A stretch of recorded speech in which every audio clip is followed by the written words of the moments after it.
All right, shall we kick it off? Go for it. Awesome. Well, hi everyone. I'm really happy to kick off the new year with a brief conversation with the one and only Robert Lopez. And we'll talk about customer experience and the customer show. And I first want to introduce the customer show, which is a gathering of very senior customer experience practitioners and the largest event of its kind in the Southern Hemisphere, which happens in Melbourne and Sydney each year, two fantastic cities. So I cannot recommend it any more highly than this. To find out more about this remarkable event, please visit the website of the event at www.thecustomershow.com.au. So Robert, thank you so much for joining for this brief conversation. Why don't you introduce yourself to the audience? Thanks, Alex. Great to be here talking with you today. So I'm Robert Lopez, General Manager of Customer Experience, Brand and Innovation at North's Collective. We're a dynamic hospitality group. We've got 8 venues, 2 fitness centres here in Sydney, Australia. I've been with the company for coming on 12 years now. Wonderful. And what better fit between hospitality and customer experience? To me, personally, hospitality is the best metaphor, the best way to think about customer experience in general. So you're lucky to be in this field, really. So let's chat about customer experience. I have a couple of questions here for you. And here's the first one. What is your view of the current state of customer experience, and where do you think this is headed over the next few years? Yeah, look, I think customer experience has sort of become more data-driven now than ever. And I think it's only going to continue down that path at a rapid pace. Companies really now have no choice but to adopt a strong zero and first-party data strategy to allow them to really personalize their customer experience at every digital touch point to help garner that customer loyalty and engagement, because really it's all about data now. I read an article the other day, data is the new asbestos. People are getting scared to touch data, but I think the opposite. As long as you're treating it ethically, you need to really have a strong first and zero party data strategy. Perfect. And from your experience working in the hospitality industry, what would be a good example of this really ethical and meaningful, purposeful use of data to personalize the experience? Yeah, so for us, we've just developed a 4-pillar ethical personalization strategy. And one of those pillars is that we really try hard to make personalization decisions based on one's behavioral data as opposed to their personal traits. So back in the day, we might have a promotion around cocktails and we might send a cocktail message out to every female. Now we don't do that. We use our strong first-party data strategy to really drive that key message to anybody who's purchased from the department cocktail in the last 12 months. So now we're using the data more ethically and not really just looking at it based on personal traits. Wonderful. And yeah, that's much more meaningful. And just one more follow-up on that. How do you balance, especially working in the hospitality industry, which is very high touch, very really the most personal experience you can get? How do you balance this focus on numbers with understanding customers as individuals, as human beings? Yeah, and that's always the balance, isn't it? How do you not become overly data driven that the customer knows that? And we're a little bit unique in our model because we're a membership-based organisation. So we have currently over 61,000 members of North's Collective. And we never want to lose the fact that we have that personal touch with each and every one of our members. When they walk into our venues, they're greeted by our reception team. A lot of them are known on a first-name basis by our reception team because they could have been a member since we opened in 1955. Wow. So, there really is long-standing members.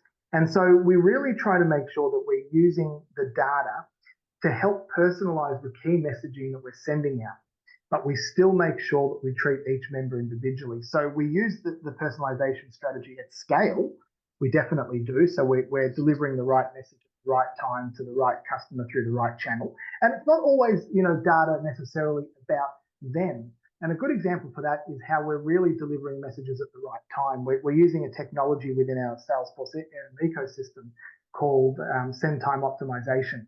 And what that does, it looks at the last 90 days customer engagement data through email, and it sends it to each individual member at the time they're most likely to open it. So with that, we're using, engagement data, but we're not really going away and starting to really use their personal, their PII data. Nice. So you're providing a nice balance between the technology and the psychology of your consumers and members. Perfect. So let's here follow this up with another question on technology.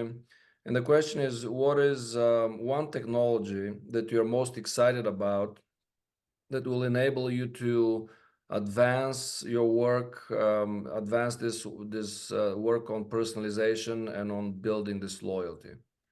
I'm going to jump on the bandwagon here, and I'm going to say generative AI. We've started using it, and we can really see the benefits in the long term this is going to help us with.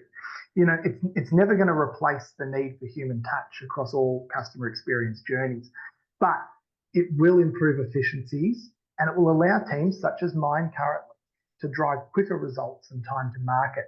I think using tools such as generative AI to harness the power of your customer data and deliver personalized sort of messages at scale really is unbelievable. It allows you to do that. It will allow you to deliver those personalized messages at a much, much quicker time to market. That's fantastic. Are you guys seeing already some of this bear fruit? Definitely. I mean, when I start thinking about this generative AI piece and I start looking at engagement metrics, we've gone from, since we started our digital transformation journey in 2019, we've gone from email open rates of around 23% to 64% across our group. Yeah, and the generative AI is now enhancing that even more because the content we're delivering is hyper-personalized for each individual member based on the sort of four key types of data we've got: demographical, transactional, behavioral, and engagement data. So it uses all of this data that for my team to do would take many, many, many hours, and delivers my team messages that they still look over, they still read and have a look at and make sure that there's no toxicity to the messages. But it really delivers that personalized message at scale. That's fantastic. Really, really great to hear that. Now you're also on the advisory board of the customer show. What drew you to be involved in this advisory panel, to this role? Yeah, I've been involved with the customer show for the past 2 years now as a speaker and facilitator. And I love what the show stands for and offers, and it's sort of bringing those people together.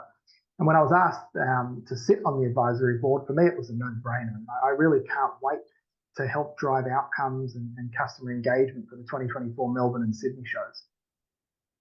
That's amazing. And then as a couple of last words, what's your advice? Why would you encourage the industry to attend this particular show? For me, I've always believed in the mantra that we don't know what we don't know.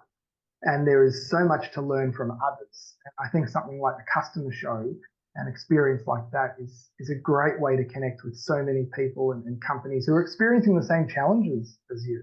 And so it really is a phenomenal opportunity to hear from thought leaders around topics and areas that are only going to enhance, individuals and organizations' efforts in the customer experience space. That's amazing, Robert. And then do you have any fond memories, any fun memories within the show, or maybe in the after parties there? Oh, the after parties. Yes, we had a fun evening last year in Melbourne at Holy Moly, the indoor putt golf. I won't go into too many details, but it was a fun evening on night one. Woke up a little bit later on day two, I must admit.